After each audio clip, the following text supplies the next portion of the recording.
पुण्यामध्ये एका चोरट्यानं जॉकीच्या शोरूममधून तब्बल 8 लाखाच्या किमतीचं अंतर्वस्त्र चोरी केले। या चोरट्याला येरवडा पोलिसांनी अटक केली आहे। तसंच त्याच्याकडून मुद्देमालही जप्त करण्यात आलेला आहे।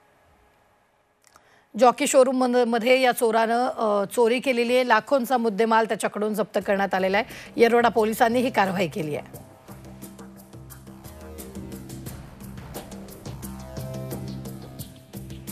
पुणे महानगर परिवहन महामंडळात आता वाहकही कंत्राटी पद्धतीने सेवेत घेतले जाणार आहेत।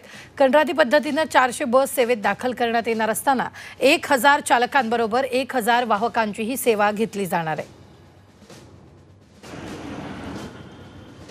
विद्यार्थ्यांच्या सुरक्षेसाठी पुण्यात 20 ठिकाणी विद्यार्थी प्राधान्य क्षेत्र उपक्रम राबवण्यात येतोय।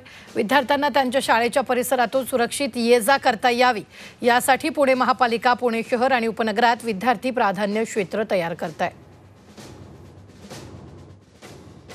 पुण्यात ओला, उबर आणि रॅपिडो या कॅब सरकारमान्य दरानुसारच धावणार आहेत। इंडियन गिग वर्क्स फंडचे अध्यक्ष केशव क्षीरसागर यांनी जाहीर केले। त्यामुळे 1 मे पासून हे नवे दर लागू होणार आहेत।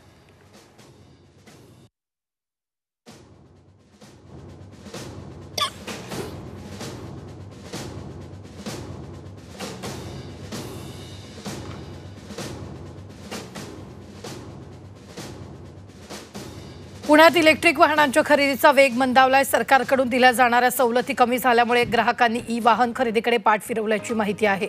अपुरे चार्जिंग स्टेशन, स्पेअर पार्ट या सुविधा पुरेशा उपलब्ध नसल्याची तक्रार येते।